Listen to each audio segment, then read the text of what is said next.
قرآن مجید وہ الہامی کتاب ہے جو تمام کتابوں کے اندر زیادہ شرف و عزت رکھتی ہے۔ اللہ تعالیٰ نے کئی کتابیں نازل کی، لیکن ان تمام کتابوں میں جو سب سے زیادہ عزت و شرف والی کتاب ہے وہ قرآن مجید ہے۔ اسی طرح یہ عظمت و فضیلت والی کتاب ہے، یہ بڑی عظمت والی کتاب ہے، اس کی بڑی نعمتیں ہیں، عظمتیں ہیں، فضیلتیں ہیں۔ یہ اہمیت، خیر و برکت سے مالا مال کتاب ہے۔ جس نے پڑھا اس کو خیر حاصل ہوا، جس نے اس پر عمل کیا اس کو خیر ملا، اور یہ خیر و برکت سے مالا مال ہے۔ اسی طرح ہدایت و حکمت والی کتاب ہے جو لوگوں کو گمراہی سے نکالتی ہے، حکمت سکھاتی ہے، دنیا میں جینے کا طریقہ سکھاتی ہے، یعنی زندگی جینے کا طرز سکھاتی ہے۔ اسی طرح یہ شک و شبہے سے بالا تر کتاب ہے، اس میں کسی قسم کا شک نہیں، جس کی گواہی خود اللہ تعالیٰ نے اس کی ابتدا میں ہی دے دی۔ حلال و حرام میں فرق کرتی ہے، اس لیے اس کا نام فرقان بھی ہے۔ فرقان مطلب فرق کرنے والی کتاب۔ یہ جہالت کے اندھیروں کو دور کرنے والی کتاب ہے، توحید کے نور کو چمکانے والی کتاب ہے۔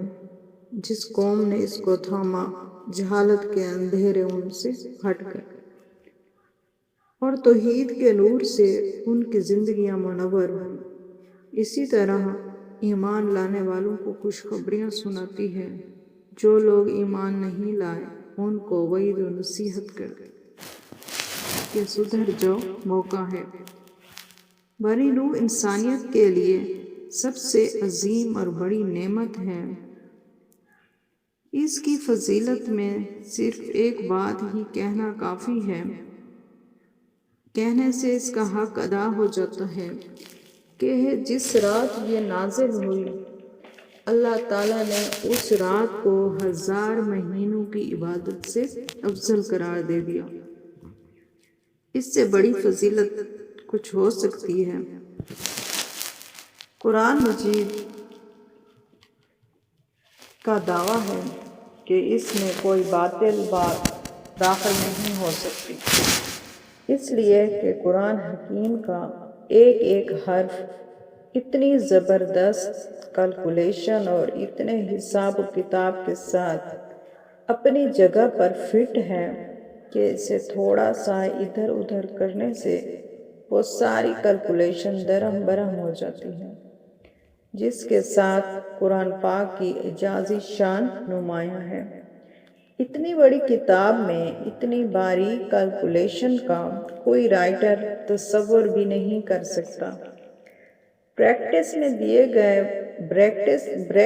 میں دیے گئے یہ الفاظ بطور نمونہ ہیں، ورنہ قرآن کا ہر لفظ جتنی مرتبہ استعمال ہوا ہے وہ تعداد اور اس کا پورا بیک گراؤنڈ اپنی جگہ خود علم و عرفان کا ایک وسیع جہان ہے۔ دنیا کا لفظ اگر 115 مرتبہ استعمال ہوا ہے تو اس کے مقابل آخرت کا لفظ بھی 115 مرتبہ استعمال ہوا ہے۔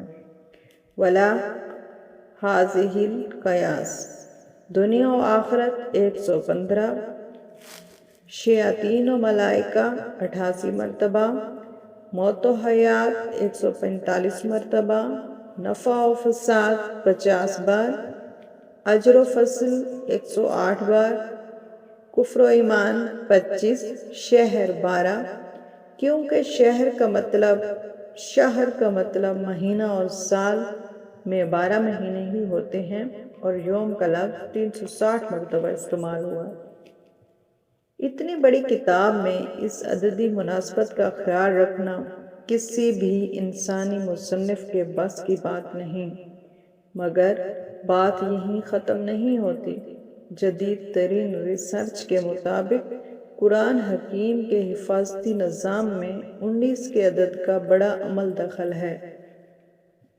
اس حیران کن دریافت کا سہرا ایک مصری ڈاکٹر راشد خلیفہ کے سر ہے، جو امریکہ کے ایک یونیورسٹی میں کیمسٹری کے پروفیسر تھے۔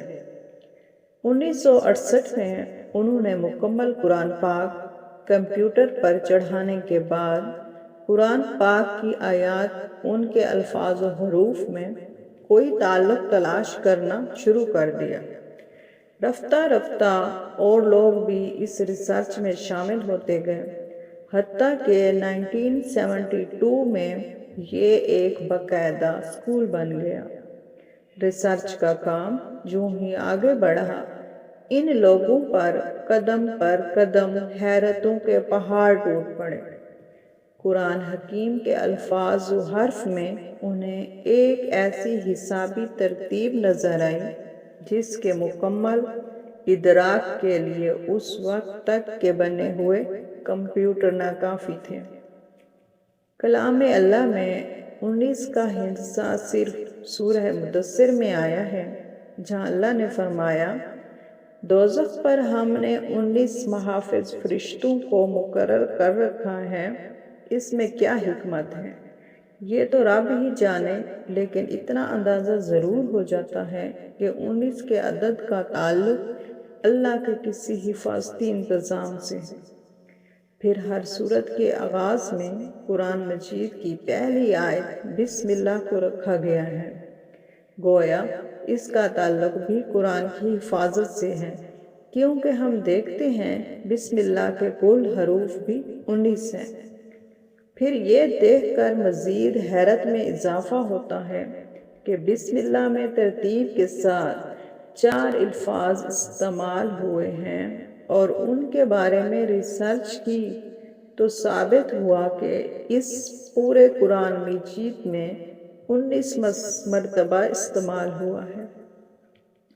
لفظ الرحمن 57 مرتبہ استعمال ہوا ہے، جو 19x3 کا حاصل ہے، اور لفظ الرحیم 114 مرتبہ استعمال ہوا ہے، جو 19x6 کا حاصل ہے، اور لفظ اللہ پورے قرآن مجید میں 2699 مرتبہ استعمال ہوا ہے۔ 19 کو اگر 142 سے ضرب کا حاصل ہے، لیکن یہاں بقیہ 1 رہتا ہے، جس کا صاف مطلب ہے کہ اللہ کی ذات پاک کسی حساب کے تابع نہیں، وہ یکتا ہے۔ قرآن مجید کی سورتوں کی تعداد بھی 114 ہے، جو 19 کو 6 سے ضرب کا حاصل ہے۔